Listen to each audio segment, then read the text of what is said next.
बरेच जण म्हणतात की या धर्माधिकाऱ्यांचं किंवा त्यांच्या प्रतिष्ठानचं त्या स्त्री सदस्यांचं प्रचंड सामाजिक काम आहे, तुम्ही त्यांच्यावर टीका कसं काय करता?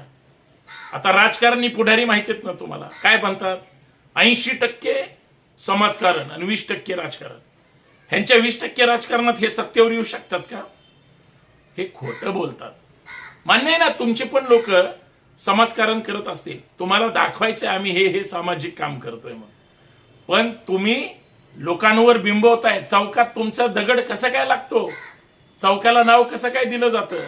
तुमच्या बॅरिगेट्सवर नाव कसं काय येतं? तुम्हाला तुमची जाहिरात करायची, मार्केटिंग करायचे.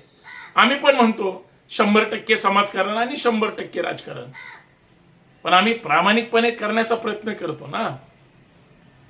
आम्ही मेंदू गुलाम नाही करत, आम्ही मेंदूला तल्लक करतो, आम्ही चिकित्सा करायला लावतो. मला एवढंच म्हणायचंय, मी तुमच्या सामाजिक कामाला एकदाही दोष दिला नाही. आमच्या लोकांना खोटा इतिहास सांगू नका आणि आमच्या राजाला तुम्ही रामदासा शेजारी बसवून गुरु म्हणून सांगू नका. आमचा एवढाच वाद आहे. शिवाजी महाराज स्वयंभू आहेत, त्यांच्या आईनीच त्यांना घडवलंय. शिवाजी महाराजांसारखं महान कर्तृत्व, नेतृत्व, दातृत्व आणि पितृत्व या देशात नाही, जगात सुद्धा नाही. शिवाजी महाराज समजून घ्यायला 12 हत्तीचं बळ लागतं. आणि सगळ्यात महत्वाचं, शिवाजी महाराजांना तुम्हाला प्रमोट यासाठी करायचंय, लोकांच्या घरांमध्ये प्रवेश करण्यासाठी. तुम्ही तिथं शिवाजी महाराजांचं सांगत नाही, तिथं रामदासांचं सांगताय.